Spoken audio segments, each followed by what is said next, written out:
எல்லோருக்கும் வணக்கம் நண்பர்களே.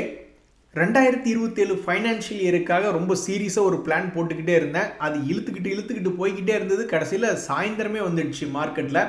இந்த சமயத்தில் இன்றைக்கி என்ன மிக முக்கியமான தகவல்னா, எதுக்குப்பா இப்படி பண்ணுறீங்க, திடீர்னு கேப் அப் பண்ணுறீங்க, திடீர்னு கேப் டவுன் பண்ணுறீங்க, எதுக்கு இந்த ட்ராமா? ஸோ இன்றைக்கி மார்க்கெட் மேலே ஏறினதுக்கு மிக முக்கியமான காரணம் என்னென்னா, அமெரிக்காவுடைய பிரசிடெண்ட் வந்து இந்த ஈரான் வார் சீக்கிரம் முடித்து வைக்கப்படும் அப்படின்ற மாதிரி ஒரு சிக்னல் காமிச்சிருக்கார். அதனால தான் இன்றைக்கி நம்மளுடைய மார்க்கெட்டில் இந்த மாதிரி சடனாக கீழே விழுகுது, கேப் அப் கேப் டவுன் அப்படின்ற மாதிரி வந்துட்டு இருக்கு. இது யாருக்கு நன்மை அப்படின்னா, மிக சரியாக கணிக்க தெரிந்த ட்ரேடர்களுக்கு. இன்றைக்கி பார்த்தீங்களா நிஃப்டி எக்ஸ்பைரி எங்கேயோ இருந்து எங்கேயோ போயிடுறாங்க ட்ரேடர்ஸ் எல்லாம். ஸோ கரெக்டாக கணிக்க தெரிஞ்ச ஒரு 11 ட்ரேடர்களுக்கு மகிழ்ச்சி, மீதி 89% வந்து கும்பாதான். நம்மளுக்குமே வந்து கொண்டாட்டம் யாருக்கு? மார்க்கெட் மேலே ஏறினதுனால யாருக்கு கொண்டாட்டம்னா, புதுசாக பணம் போட்டவங்களுக்கு தான். ஏற்கனவே பணத்தை போட்டு கொஞ்சம் லாக் ஆகி உட்காந்துருக்கிறவங்களுக்கு, மறுபடியும் ஆவரேஜ் பண்ணுறதுக்கு பணம் இல்லையே அப்படின்னு யோசிச்சுட்டு உட்காந்துட்டு இருக்கிறவங்களுக்கு இந்த மார்க்கெட்டினுடைய வீழ்ச்சி என்பது கண்டிப்பாக ஒர்த்தே கிடையாது. நம்ம மார்க்கெட் இப்படி கீழே விழுந்துருச்சேன்னு நம்ம வருத்தப்படுறதுல ஏதாவது ஒரு விஷயம் இருக்கா? நம்ம போட்ட பணத்துக்கு உபயோகம் இல்லாமல் போயிடுச்சே, இது ஒர்த்தே இல்லையே அப்படின்னு ஃபீல் பண்ணி பிரயோஜனம் இல்லை. ஒன்றா எடுக்கும்போதே பார்த்து எடுத்துருந்துருக்கணும், எப்பவும் நிலச்சி நிற்கிற மாதிரியான ஒரு பங்குகளை. இல்லையா, நம்மளுடைய தலையெழுத்து அவ்வளவுதாங்க அப்படின்ற ஒரு. ஆனால் ஒரு முக்கியமான விஷயம், இப்போ இந்த மார்க்கெட்டில் புதுசாக வந்தவங்களுக்கு, சமீபத்திய நாட்களில் ஆவரேஜ் பண்ணவங்களுக்கெல்லாம் கொண்டாட்டமாக தான் இருக்கும். இங்கே பாருங்க, இந்த ரெடிங்டன் என்பது ஒரு அந்த செக்டர்னுடைய லீடர். அவங்க கடைசியாக எப்போ பெருசாக ஏறினாங்கன்னா, ஆப்பிள் ப்ராடக்ட்ஸ் எல்லாம் நிறையா லான்ச் ஆகுதோ அப்படின்ற ஒரு எண்ணத்தில் அந்த சமயத்தில் ஏறி இருந்தாங்க. இன்றைக்கி இந்த செக்டர் லீடர் இப்போ மறுபடியும் 10% ஏறி இருக்கான். இந்த டிக்சன் என்பதுமே எலக்ட்ரானிக்ஸ் மேனுஃபேக்சரிங் சர்வீசஸ் செக்டரில் அவன் ஒரு செக்டர் லீடர். அவன் இன்னைக்கு ஒரு 12% ஏறி இருக்கான். 2 பேர் எங்கிருந்து ஏறி இருக்கான் தெரியுங்களா? இந்த டிக்சன் சமீபத்தில் ஒரு முக்கியமான சப்போர்ட்லேருந்து லேசாக மேலே ஏறி வந்தான். மறுபடி கீழே வரும்பொழுது நிறைய பேர் பார்த்துக்கிட்டு இருந்தாங்க, எங்காவது ஒரு 8000 இது வருமா, 10,000 கீழே வந்து பெரிய லெவலில் விழுகுமான்னு பார்த்துட்டு இருந்தாங்க. அது என்னடானா இன்னைக்கு 10% ஏறினதுனால மறுபடியும் 10,900 அப்படின்ற ஒரு முக்கியமான இடத்துக்கு போயிடுச்சு. அதே மாதிரி இந்த ரெடிங்டன் அப்படின்ற பங்கு, அது சமீபத்தினுடைய அந்த நியூ ப்ராடக்ட்ஸ் ஒருவேளை லான்ச் ஆகுமோ அப்படின்ற ஒரு செய்தினால 2 நாளில் தன்னுடைய முக்கியமான சப்போர்ட்லேருந்து மேலே வந்துட்டான். அப்புறம் ஒரு கடந்த 7-8 நாட்களாக மார்க்கெட் சரியில்லைங்களா, மறுபடியும் போய் ஒரு முக்கியமான சப்போர்ட்டில் விழுந்தவன் இன்னைக்கு பார்த்தா மறுபடியும் 10% என்பது ஏறி இருக்கு. மறுபடி 200 டேஸ் மூவிங் ஆவரேஜ் ஒரு சென்டர் பாயிண்டில் வந்து இருந்து ட்ரேட் ஆகி கொண்டிருக்கக்கூடிய ஒரு பங்குகளில் இந்த ரெடிங்டன் அப்படின்றது வந்துருக்கு. ஆக மொத்தம் சமீபத்தில் சாராம்சம் என்னென்னா, இவனும் செக்டர் லீடர் தான், ரெடிங்டனும் செக்டர் லீடர் தான். முக்கியமான சப்போர்ட்லேருந்து 3 நாளில் மேலே போனவன் மறுபடி கீழே விழுந்துட்டான். மறுபடி முக்கியமான சப்போர்ட்லேருந்து ஒரே நாளில் இன்றைக்கி மார்க்கெட் திரும்பி ஏறிய பொழுது இவன் ஏறிட்டான். ஸோ மார்க்கெட்டில் எதுக்கு இப்படி ட்ராமா பண்ணுறானுன்னே தெரியலைங்க நண்பர்களே. அவன் பாட்டுக்கு திடீர்னு கேப் டவுன் பண்ணுறாங்க, திடீர்னு கேப் அப் பண்ணுறாங்க. ஆக மொத்தம் கொண்டாட்டம் யாருக்கு வருதுன்னா, புதுசாக மார்க்கெட்டுக்குள்ளே ஒரு குறைவான ரேட்டில் என்ட்ரானவங்களுக்கு அடுத்த சில நாட்கள்லேயே ஏறும் பொழுது அவங்களுக்கு மகிழ்ச்சி வருது. அல்லது மேலே வாங்கி லாக் ஆனவங்களுக்கு கீழே போய் மாட்டிக்கிட்டாங்க, ஆவரேஜ் பண்ணுறாங்கும் பொழுது அடுத்த அட்டம்ப்ட்டுக்கு மேலே வரும் பொழுது மகிழ்ச்சி என்பது வருது. ஆனால் ஒன்று உறுதிங்க, இந்த ட்ரம்ப் அவர்கள் இருக்கிற வரைக்கும் இப்படியே கேப் அப்பு கேப் டவுன்லேயே தான் மார்க்கெட்டை நகர்த்திக்கிட்டு இருக்காங்க. ஸோ ஹெட்ஜிங் என்பதை வச்சு நாங்கள் தப்பிச்சுக்கிட்டோன்னு பல தடவை நண்பர்கள் கமெண்ட் பண்ணியிருந்தாங்க போன வாரத்துலலாம். ஸோ இவர் ட்ரம்ப் இருக்கும் பொழுது ஒரு நாள் கூட அந்த ஹெட்ஜிங்கை எடுத்து விட்டுறக்கூடாது போல். ஏன்னா ஓங்கி அடித்தா 1.5 டன் வெயிட்ரா பார்க்குறியான்னு ஒவ்வொரு வாரமும் அவருடைய தகவல்னால மார்க்கெட் தெரிச்சுக்கிட்டு இருக்குது. நண்பர்களே, மார்க்கெட்டை பொறுத்த வரைக்கும் முக்கியமான தகவல்கள்லாம் முடிஞ்சு போச்சு. சமீபத்தில் வந்து ஈரானுடைய வார்னால் பல்வேறு செக்டர்கள் திடீர்னு ஓரளவுக்கு ரேலி வந்திருந்தான். ஆனால் இன்றைக்கி நம்ம போய் மார்க்கெட்டில் பார்க்குறோம், இவ்வளவு பெரிய ரெக்கவரி என்பது மார்க்கெட்டில் நடந்திருக்கு. ஆனால் முக்கியமான நியூஸில் செக்டர்கள் அவ்வளோதான் மறந்துட்டாங்க. ஒரு 4-5 நாள் ஆயிடுச்சு அப்படின்னு முடிச்சு வச்ச கதையாக இன்றைக்கி போய் பார்த்தா ஆட்டோ இண்டெக்ஸ் பெரிய அளவில் ஒரு ஏற்றம். ஸோ மார்க்கெட்டே அந்த முக்கியமான நியூஸ் உள்ள செக்டர்கள் அப்படியே அதிர்ச்சிக்குள்ளாகும்னு பார்த்துக்கிட்டு இருந்தால் இவங்க நட்டில் வச்சியா நான் லட்டில் வச்சேன் அப்படின்ட்டு மாற்றி எம்என்டம்குள்ளே இறங்கிட்டாங்க, இந்த ஆட்டோ இண்டஸ்ட்ரீஸ்குள்ளே இறங்கிட்டாங்க. ஸோ இன்றைக்கி எம்என்டம் மாருதின்னு பல்வேறு பங்குகளை மேலே ஏற்றி விட்டு இன்றைக்கி அந்த செக்டர் தான் மேலே வந்திருக்கு. அதே மாதிரி தான் கன்சியூமர் டியூரபிள்ஸ். நேற்று தான் துக்கப்பட்டேன், துயரப்பட்ட, சின்ன பின்னம் ஆனேன் அப்படின்னு இந்த பிஜிஎல் பங்கெல்லாம் ரொம்ப கிராஷ் ஆகி கீழே கிடந்தது. இன்றைக்கி என்னடானா இந்த பிஜி எலக்ட்ரோபிளாஸ்ட் அப்படின்ற பங்கை முக்கியமான ஒரு லெவல்லேருந்து ஒரு 5% நகர்த்தி வச்சுருக்காங்க. கிட்டத்தட்ட அவன் ஒரு 7-8 தடவை அவன் இதே மாதிரி தான் விளையாண்டுக்கிட்டு இருந்திருக்கான். இனி இந்த முறையும் பண்ணான்னா கின்னஸ் ரெக்கார்டில் தான் எழுதி போடணும். இந்த பிஜி எலக்ட்ரோபிளாஸ்ட்னு ஒரு பங்கினுடைய விலைங்க, அது போன ஆகஸ்ட் மாதத்துலேருந்து இப்படி ஒரே ரவுண்டுக்குள்ளே 7-8 தடவை போயிட்டு வந்துட்டானுங்க அப்படின்ற மாதிரி கின்னஸ் ரெக்கார்டில் இதெல்லாம் எழுதி போட முடியுமான்னு எதுக்கு வெரிஃபை பண்ணி வைக்கிறேன். ஆனால் உங்களுக்கு ஞாபகம் இருக்கா, 5 ஸ்டார்னு ஒரு பங்கு இப்படி தான் அதனுடைய விலையை 5 ஸ்டார் வாங்குற மாதிரி 5 இடம் மேலேங்கிலையும் ஒரே இடத்துக்குள்ள போயிட்டு வந்துட்டு இருந்தான். அதுக்கப்புறம் அவனுடைய ஸ்ட்ராட்டஜி உடச்சிக்கிட்டு எங்கேயோ போய் வேறு எங்கேயோ போய் விளாண்டுக்கிட்டு இருக்கான். இப்போ நண்பர்களே, உங்கள் வீட்டு முன்னாடி இது ஆயில்னு பேப்பரில் கீது எழுதி வீட்டு வாசலில் கீது போட்டுறாதீங்க. உடனே 10 கப்பல் 10 ஏரோப்ளைனை தூக்கிட்டு வந்துடுவாங்க. எங்கே ஆயில் எங்கே ஆயில் கீழே குவிச்சு பாருன்னு சொல்லிட்டு அது ஆயில்னு பேப்பர் எழுதி போட்டிருக்கேன்டா அப்படின்னு உதச்சி ஓட விட்டுறலாம். ஸோ புலிவாலை பிடிச்ச கதையாக தற்போது எல்லாமே சொல்கிறாங்க, பாசிட்டிவ் பாயிண்ட் சொல்கிறாங்க. ட்ரம்ப் அவர்களும் விரைவாக வார் முடிச்சு வைப்பாருன்னு சொல்கிறாங்க. அதே மாதிரி ஈரானுமே அவங்க வீசக்கூடிய ஆயுதங்கள் தற்போது செவ்வாய்க்கிழமை அன்னைக்கு இன்றைக்கு பார்க்கும் பொழுது ரொம்ப கம்மியான ராக்கெட்டுகளை தான் விட்டு எறிஞ்சிருக்காங்க அப்படின்ற தகவல்லாம் வருது. எது எப்படியோ ஏதாவது ஒரு வகையில் எப்படி உக்ரைன் ரஷ்யாவார் 4 வருஷமாக இழுக்கிற மாதிரி இது எங்காவது இன்னொரு 4 மாதம் இழுத்தாங்கன்னா நம்மளுக்கு ஏகப்பட்ட தட்டுப்பாடு ஆகிடும். அதனால் பொதுவாக ஒவ்வொரு வீடுகள்லேயும் கடைசிக்கு கஞ்சி காய்ச்சியாவது குடிச்சிக்கிற மாதிரி அரிசிகள் சில சிப்பம் எடுத்து வச்சுருப்பாங்க.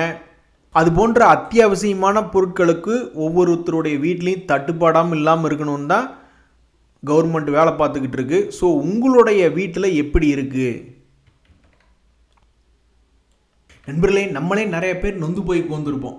அதில் இன்னும் 20% விழுகுமா அல்லது இன்னும் 40% விழுகுமா அல்லது எஃப்ஐஎஸ் எப்போ தெரியுங்க வருவாங்க, இந்தியர்களால் பணமே போட முடியாமல் மார்க்கெட்டே கிராஷ் ஆகணும் அப்படின்லாம் வெளியே பேசிக்கிட்டு இருக்காங்க, விவாதங்கள் போய்கிட்டு இருக்கு. இந்த சமயத்தில் பல பேர்த்தினால ஏற்கனவே ஃபஸ்ட்டு ஸ்லைட்லேயே நம்ம பேசின மாதிரி புதுசாக உள்ள வரவங்களுக்கு கொண்டாட்டமாக தான் இருக்கும். ஏன்னா அவங்க மார்க்கெட்டினுடைய ப்ரைஸ் ஏதாவது ஒரு பாயிண்டில் நடந்துட்டு இருக்குன்னா கரெக்டாக அந்த பாயிண்ட்டுக்கிட்ட தான் அவங்க என்ட்ரு ஆகுறாங்க. ஆனால் நம்மளில் பல பேர் எங்கேயோ ஒரு 10 கிலோமீட்டர் தள்ளி எங்கேயோ ஒரு உச்சத்தில் என்ட்ரு ஆகி வந்திருப்போம். ஸோ இன்றைக்கி நான் என்ன யோசிச்சுக்கிட்டு இருந்தேன் அப்படின்னு பார்த்தீங்கன்னா, இந்த மாதிரி புதுசாக வர்றவங்களுக்கு அந்த இடத்துல கரெக்டாக சென்டர் பாயிண்டில் தான் என்ட்ரு ஆகிறாங்க. தொடர்ந்து திடீர்னு இன்றைக்கி கூட பல பங்குகள் 10-20% ஏறி இருக்குது. அது மாதிரி திடீர்னு ஏறும்பொழுது அவங்களுக்கு உடனடியாக ஒரு வருமானம் என்பது கிடைக்குது. அல்லது கீழே போனாலும் பெருசாக அவங்களுக்கு இழப்பு என்பது உடனே வர்றதில்லை. ஆனால் உச்சத்தில் வாங்கினவங்களுக்கு வேறு வழியே இல்லை, கீழே ஆவரேஜ் பண்ண வேண்டியதாக இருக்குது. அல்லது என்னடா பண்ணுறதுன்னு தெரியாமல் கவலையாக மார்க்கெட்டை பார்த்துக்கிட்டு இருக்க வேண்டியதாக இருக்குது. இந்த சமயத்தில் தான் நான் ஃபினான்ஷியல் இயர் 2027க்கு நான் என்ன ஒரு ஐடியா பண்ணி வச்சுக்கிட்டு இருந்தேன், சீரியஸாக யோசிச்சுக்கிட்டு இருந்தேன். கடைசியில் பொழுது போனதே தெரியல. நஷ்டத்தில் இருக்கக்கூடிய எனது பங்குகளினுடைய விலையை அந்த காஸ்ட்டை குறைக்கணும். காஸ்ட் ப்ரைஸ் ஒரு உதாரணத்துக்கு எக்ஸாம்பிளுக்கு 100 ரூபீஸ்னு இருக்குது, ஆனால் மார்க்கெட் ப்ரைஸ் 50 ரூபாய்னு இருக்குன்னா அந்த 100 ரூபீஸ் காஸ்ட் ப்ரைஸை 50க்கு பக்கத்தில் கொண்டு வரணும் அப்படின்றத பற்றி தான் நான் இன்றைக்கி சீரியஸாக யோசிச்சுக்கிட்டு இருந்தேன்.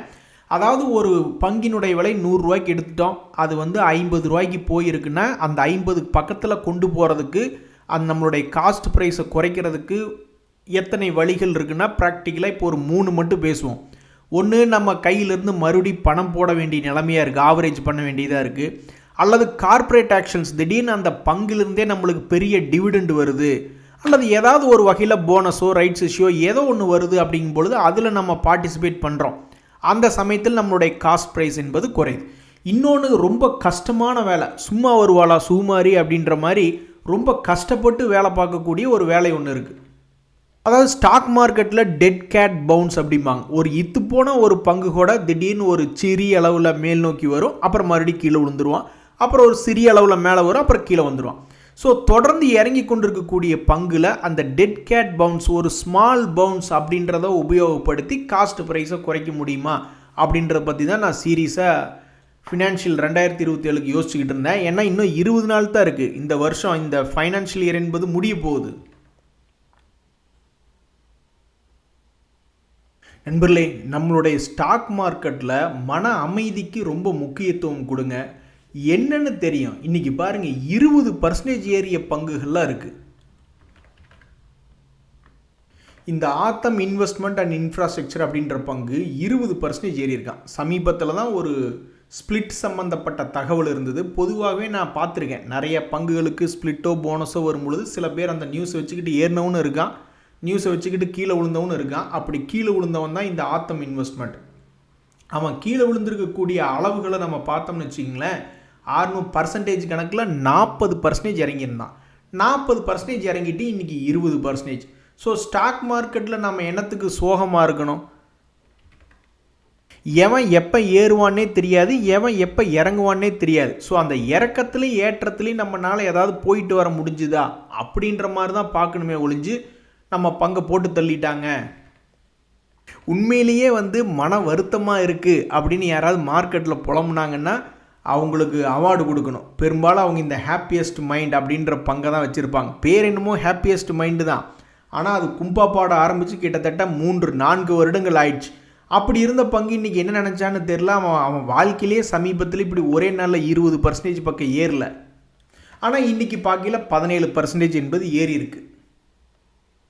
இனி இந்த ஏம்பர் அப்படின்ற ஒரு பங்கு, அது சமீபத்தில் மிகப்பெரிய ஒரு வீழ்ச்சி, அதுக்கப்புறம் மறுபடியும் ஒரு மிகப்பெரிய எழுச்சி எடுத்துகிட்டு நீ அடுத்தது இவன் என்ன பண்ண போகிறான்னு தெரில. கரெக்டாக 200 days மூவிங் ஆவரேஜ் கிட்ட நிற்கிது.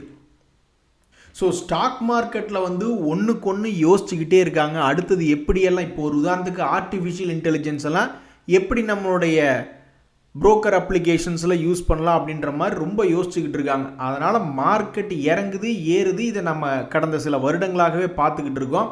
அதனால் கரெக்டாக ஒரு வீழ்ச்சியில் இது பிடிக்க முடிஞ்சு எழுச்சி வரும்பொழுது கொடுக்க முடியுதா அப்படின்றத நம்ம பார்க்கலாம் ஒழிஞ்சு, மற்றபடி நம்மளுடைய மன அமைதியை கெடுத்துக்கணும் அப்படின்ற அவசியம் என்பது கிடையவே கிடையாது.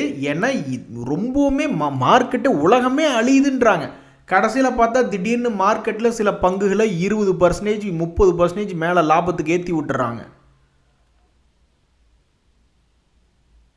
நண்பர்களே, இன்றைய மார்க்கெட்டில் 2 முக்கியமான தகவல் நம்ம தப்பிக்கவே முடியாது. தப்பிக்கிறதுக்கு என்ன செய்யறதுன்றது நம்மளுக்கு தெரியாது. அதாவது பெரும்பாலும் நம்ம பார்க்குற வரைக்கும் ஒரு சைட்வேஸ்க்குள்ளே பல பங்குகள் போயிட்டு வந்துக்கிட்டு இருக்கும். ஆனால் திடீர்னு நம்ம நினச்சதுக்கு மாறி போகும்பொழுது எப்படி தப்பிக்கிறதுக்கு என்ன செய்ய வேணும் அப்படின்றது உட்காந்து பல வகையில் யோசித்து பார்க்கணும். ஒரு உதாரணத்துக்கு பார்த்திங்கன்னா, இந்த ஜம்மு அண்ட் காஷ்மீர் பேங்க் என்பது சமீபத்தில் பெருசாக மூவ்மெண்ட்டே இல்லை. என்ன நினச்சான்னு தெரில, கடந்த ஒரு 20 நாட்களாக திடீர்னு இந்த பங்கு 100 ரூபாயிலிருந்து 120 ரூபாய்க்கு பக்கத்தில் போயிட்டு அங்கேயே நின்றுக்கிட்டு இருக்கான். பெருசாக ஒரே ஒரு முறை கீழே விழுந்தா அப்புறம் மறுபடியும் மேல் நோக்கி ஏறிட்டான். ஸோ அவன் முக்கியமான இடத்த, ஒரு முக்கியமான ரெசிஸ்டன்ஸுக்கு மேலே அவன் ஒரு 1 month 6 month ஹையில் நின்று ட்ரேட் ஆகிட்டு இருக்கான். அப்போ ஸ்மார்ட் மணி கான்செப்டில் யாராவது சரி ஓகே இதுக்கு முன்னாடி இருந்த ஹையை வந்துட்டான் கொடுத்து லாபத்தை பார்க்குமேனு கொடுத்துருந்தாங்கன்னு வச்சிங்களேன், இப்போ அவங்க கொடுத்ததுக்கு மேலே அந்த பங்கு லேசாக ட்ரேட் ஆகிட்டு இருக்கு. என்னடாது நல்ல லாபம் பார்க்க வேண்டிய இடத்துல கொஞ்சோண்டு லாபத்தை பார்த்துட்டு போயிட்டோமே அப்படின்ற மாதிரி நினச்சிக்கிட்டு இருப்பாங்க. இன்னொரு முக்கியமான விஷயம் என்ன தெரிஞ்சுக்கணுன்னா, இந்த ராம்கோ சிமெண்ட் அப்படின்ற பங்கு, இவனை ஒரு வேளை நல்ல லாபம் போயிடுச்சே அப்படின்னு சொல்லி கொடுக்காம வச்சுருந்தா சத்தியமாக கும்பா குட்டி வேலையை பண்ணியிருப்பான். 1000 இப்போ அப்படியே ஏறிட்டு போனது பார்த்தா இன்னும் நம்மளுக்கு பெரிய லாபம் கொடுப்பான்னு நம்ம நினச்சிக்கிட்டு இருப்போம். அப்புறம் பார்த்தா 1200 ரூபாயிலேருந்து கீழே விழுந்து சப்போர்ட்லேயும் நிற்காமல் அதுக்கும் கீழே 20% கிராஷ் ஆகி கொண்டிருக்கான். இது நமக்கு தேவையா அப்படின்னு நம்ம நினச்சிக்கிட்டு இருப்போம். ஆனால் ஸ்மார்ட் மணி கான்செப்டுக்காரங்க அப்படி நினச்சிட்டு இருக்க மாட்டாங்க. நான் லாபம் விற்றதுக்கப்புறம் மறுபடியும் மேலே போகிறதுனா போய்கிட்டு எனக்கு என்ன வந்தது.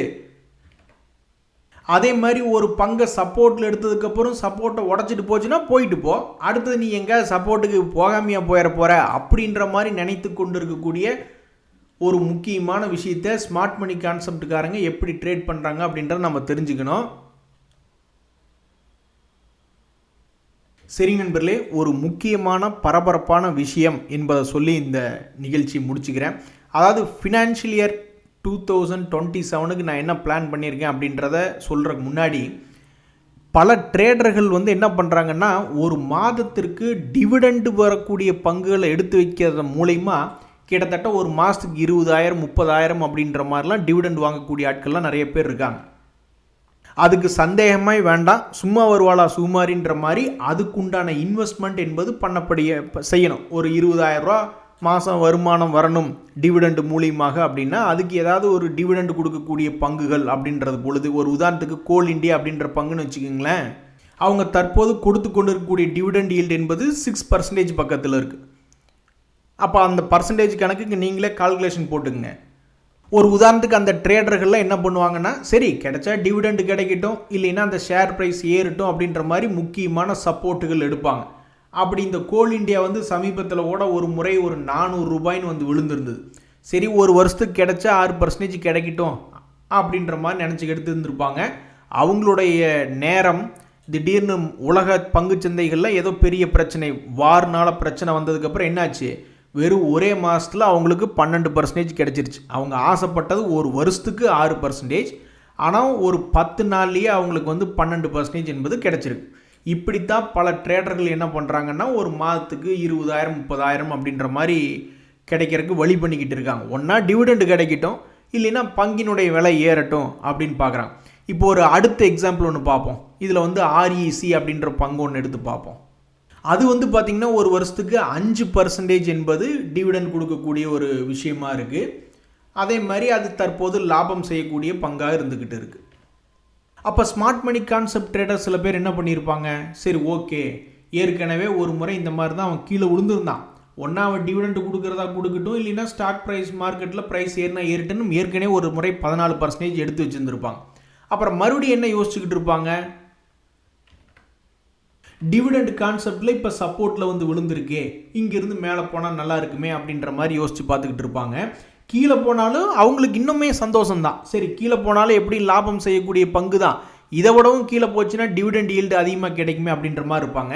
ஸோ இப்போ நான் என்னுடைய பிளான் என்ன அப்படின்னு பார்த்தீங்கன்னா, எனக்கு வரக்கூடிய டிவிடெண்டு அமௌண்ட்டுகளை திருப்பி மார்க்கெட்டில் அந்த பங்கில் போட்டாலும் என்னாகும், முதல்ல ஒரு ஆவரேஜ் ப்ரைஸ் 100ன்னு வச்சுங்க, எனக்கு வர்ற டிவிடெண்ட் தூக்கி உள்ளே போடுறேன் அப்படின்னா அந்த பங்கினுடைய விலை ஒரு 80 ரூபாயாக இருக்கும் பொழுது, அப்போ என்னுடைய ஆவரேஜ் ப்ரைஸ் வந்து 100லேருந்து குறைஞ்சி வரும். எப்படி வந்தது, நான் கையிலேருந்து பணமே போடல, எனக்கு வந்து டிவிடெண்டை தூக்கி இன்வெஸ்ட்மெண்ட் பண்ணதுனால என்னுடைய காஸ்ட் ப்ரைஸ் என்பது குறையுது.